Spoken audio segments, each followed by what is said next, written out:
and we get underway. Griffin Parriott is a junior, ranked 6th in the nation. He's 13-4 2 points very quickly right there in favor of Parriott. Parriott, very physical right off the whistle. He got to his underhooks. He's very comfortable in upper body positions. He's had Greco-Roman experience, so that's something that he's going to be able to use to his advantage to score points on Rooks here.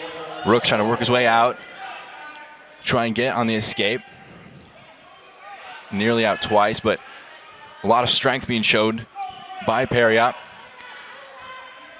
Sometimes, Jack, when you have to sit on the bench a while, can't wrestle, have to watch your teammates do it, it really motivates you to get out there. And clearly, Parriott has been thirsty to get back on the mat, and against a really confident Rooks, gets 2 big points to get up ahead.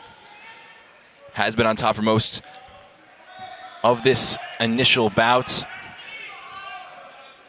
Rooks nearly able to get out there, but good move by Parriott.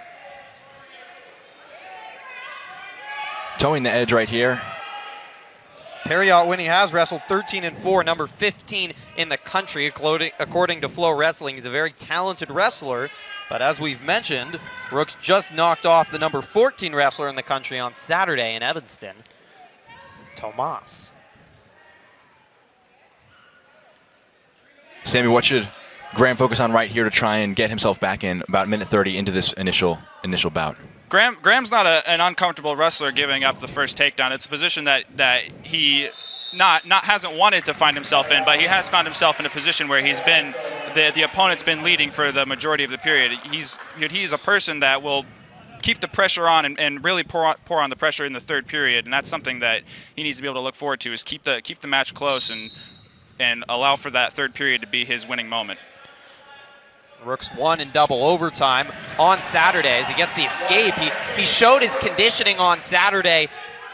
Tomas looked tired in that, and Rooks definitely had the more energy. So, as I mentioned in the open, IU needs to use their conditioning throughout this match, and especially in this one with Rooks and Parriott. Minute 30 in riding time for Purdue after a good, strong opening for this first period. And as you mentioned, the Hoosiers are a very well-conditioned team. That's something that head coach Angel has been focused on a lot this year, and that was something we talked about earlier, just yesterday, mentioning the fact that we're not a team that gets tired very often in matches, so that's something that we need to be able to take to our advantage, is keep matches close and go towards the end of the match where we're able to really pour on the points. Rooks is following that philosophy very closely. Down 2-1 right now, but not going to be too stressed about that. About 30 seconds left here in this first period between Rooks and Parriott. Parriott in a control tie here with an underhook and collar tie, hoping to burn out the last 10 seconds of this period and go into the second period with a 2-1 lead. Looks so that is how it's going to wrap up that first period. 2-1 advantage in favor of Parriott. Going to be making the decisions on where they want to begin in that second period and waiting to see the conclusion of that decision. Red defers. Rooks defers to Parriott. Parriott chooses bottom, likely looking to get a quick escape here and preserve that minute and a half of riding time. And on the contrary, Rooks may want to maintain that position. And it is going to be a successful escape point right there for Parriott. The other point, going back to conditioning and keeping matches going, is the later the match goes, the tighter it is, the more the crowd's going to get into it. And IU's we'll get the official number later, but they got a nice number of fans here. There's already a lot of big events on campus, and clearly a lot of Hoosier fans have stayed here to cheer on Angel Escobedo's squad. Stall call on Parriott there, an interesting call from the official. Warning for him there. Rooks coming out the more assertive, probably in this second period.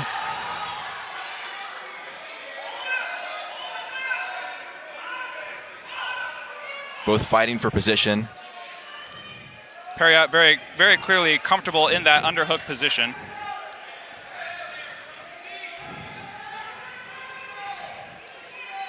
Rooks trying to move there, but gonna go back now into neutral. Halfway through the second period, Rooks gonna want to capitalize on that stamina. heavy hand fight as Rooks moves into a front headlock position where he got a stall call earlier, so he'll likely look to, again, pour on the pressure and hopefully secure a takedown with 40 seconds left in the second period. Still trying to get the final move. And they're going to say out of bounds. It's an action call. That's good patience by Rooks. He's just waiting for his moment and opportunity. He has plenty of time left here to complete a comeback against Parriott. Angel Escobedo calls him resilient. He stays in there, he fights, and he's not afraid to come from behind. 20 seconds left now. As Rooks is trying to cut in on that advantage. Another shot by Rooks, a single leg. Got 10 seconds to finish it off. Parriott with a heavy sprawl locked through the crotch here.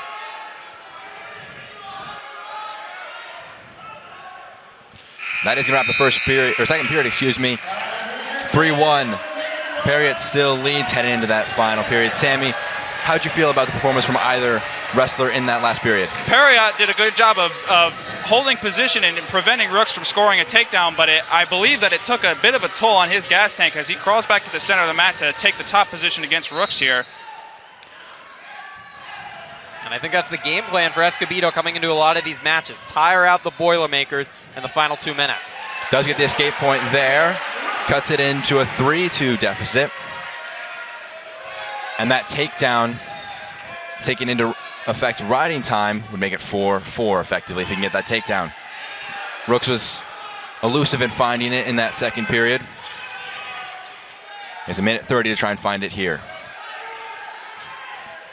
What's the key change he has to make, Sammy, to try and get onto that final takedown? Well, Parriott's doing a very good job of binding him up in control ties here. As you see, he has a 2-on-1. He's been getting underhooks. He's been in all sorts of positions that prevent Rooks from scoring points. So Rooks needs to be able to, as he goes to a tie-up and gets to his setup, move fluently from that right to an attack so that he doesn't get caught up in any of those control ties. Minute now between both wrestlers here. Both coaches on their feet trying to encourage their guys. And there's a stall call and a point for Rooks. The score is tied 3-3 with a minute 39 seconds of riding time in favor of Parriott, effectively making it 4-3. Action out of bounds right there. 3-3 now, and effectively is 4-3 in favor of Parriott, but a lot of motivation. You mentioned it, Griffin. The crowd now behind Rooks, and with 48 seconds off, he's going to try and get it. And there's the takedown. And he is going to get it. 5-3 now. And he's got some riding time. Parriott. Exhausted. The stamina coming into full effect. The advantage for Rooks ISF. locks up. He's getting back points now. Looking for the fall. The crowd gets into it. Rooks trying to lead off a great night for IU. And a 3-5 lead jumps out to 9-3. A 6-point lead here with just 17 seconds left to go into the third period. A near fall indeed right there, and he's cutting in the riding time, and you can see the exhaustion from Parriott as he gets that arm out. The Rooks family, there's about 20 of them here from Columbus, made the hour drive. They are on their feet, going crazy right now. This stadium is loud. And he gets it. Wow. The decision right there, knocked away the riding time as well, 9-3. He looks over to his family, and what a way for IU to start. 3-0 lead now over Purdue.